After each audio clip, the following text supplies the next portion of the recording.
Chapter 10. Further Use of the Will. You cannot retain a true and clear vision of wealth if you are constantly turning your attention to opposing pictures, whether they be external or imaginary. Do not tell of your past troubles of a financial nature, if you have had them. Do not think of them at all. Do not tell of the poverty of your parents, or the hardships of your early life. To do any of these things is to mentally class yourself with the poor for the time being, and it will certainly check the movement of things in your direction. Let the dead bury their dead, as Jesus said. Put poverty and all things that pertain to poverty completely behind you. You have accepted a certain theory of the universe as being correct, and are resting all your hopes of happiness on its being correct. And what can you gain by giving heed to conflicting theories? Do not read religious books which tell you that the world is soon coming to an end. And do not read the writing of muckrakers and pessimistic philosophers who tell you that it is going to the devil. The world is not going to the devil, it is going to God. It is wonderful becoming. True, there may be a good many things in existing conditions which are disagreeable, but what is the use of studying them when they are certainly passing away, and when the study of them only tends to check their passing and keep them with us?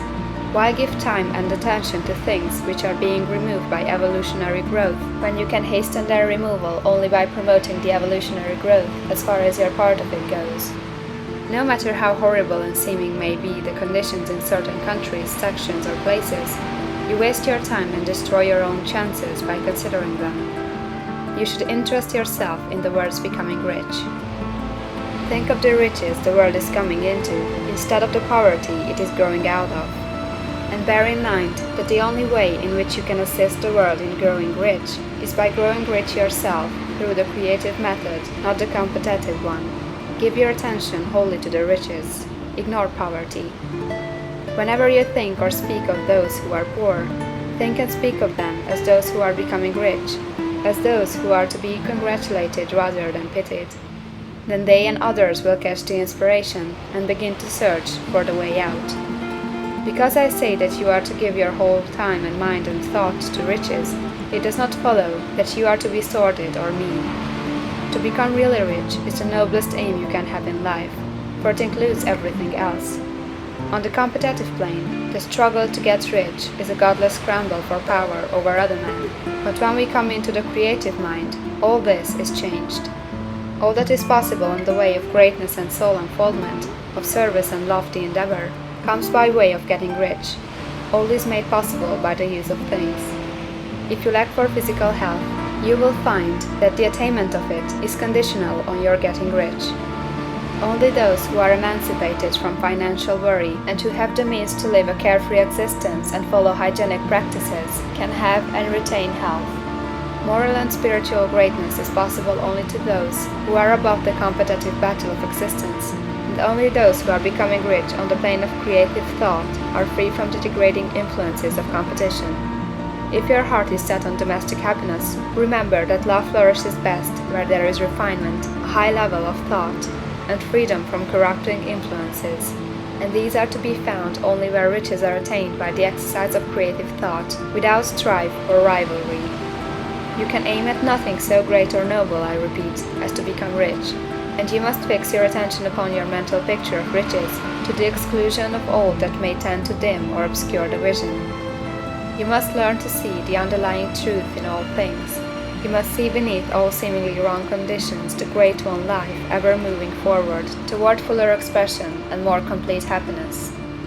It is the truth that there is no such thing as poverty, that there is only wealth.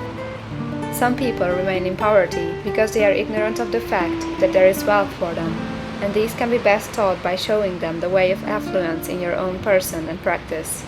Others are poor because, while they feel that there is a way out, they are too intellectually indolent to put forth the mental effort necessary to find that way and by travel it, and for these the very best thing you can do is to arouse their desire by showing them the happiness that comes from being rightly rich. Others still are poor because, while they have some notion of science, they have become so swamped and lost in the maze of metaphysical and occult theories that they do not know which road to take. They try a mixture of many systems and fail in all. For these again the very best thing to do is to show the right way in your own person and practice. An ounce of doing things is worth a pound of theorizing. The very best thing you can do for the whole world is to make the most of yourself. You can serve God and man in no more effective way than by getting rich. That is, if you get rich by the creative method and not by the competitive one. Another thing, we assert that this book gives in detail the principles of the science of getting rich, and if that is true, you do not need to read any other book upon the subject. This may sound narrow and egoistical, but consider, there is no more scientific method of computation in mathematics than by addition, subtraction, multiplication, and division.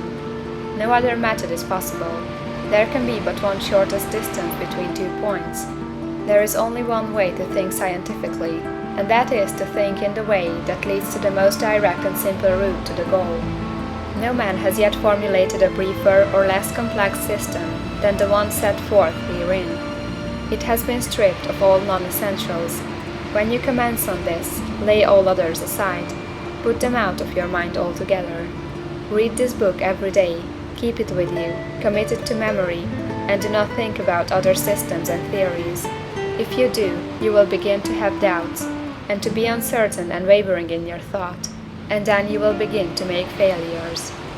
After you have made good and become rich, you may study other systems as much as you please, but until you are quite sure that you have gained what you want, do not read anything on this line but this book, unless it be the authors mentioned in the preface. And read only the most optimistic comments on the world's news, those in harmony with your picture. Also, postpone your investigations into the occult. Do not dabble in theosophy, spiritualism, or kindred studies. It is very likely that the dead still live and are near, but if they are, let them alone. Mind your own business. Wherever the spirits of the dead may be, they have their own work to do and their own problems to solve, and we have no right to interfere with them. We cannot help them, and it is very doubtful whether they can help us, or whether we have any right to trespass upon their time if they can. Let the dead and the hereafter alone, and solve your own problem. Get rich. If you begin to mix with the occult, you will start mental cross-currents, which will surely bring your hopes to shipwreck. Now, this and the preceding chapters have brought us to the following statement of the basic facts. There is a thinking stuff from which all things are made, and which, in its original state, permeates, penetrates, and fills the interspaces of the universe. The thought in this substance produces the thing that is imaged by the thought. Man can form things in his thought, and, by impressing his thought upon formless substance, can cause the thing he thinks about to be created. In order to do this, man must pass from the contemplative to the creative mind. He must form a clear mental picture of the things he wants, and hold this picture in his thoughts with the fixed purpose to get what he wants, and the unwavering faith that he does get what he wants, closing his mind against all that may tend to shake his purpose, dim his vision, or quench his faith. And in addition to all this, we shall now see that he must live and act in a certain way.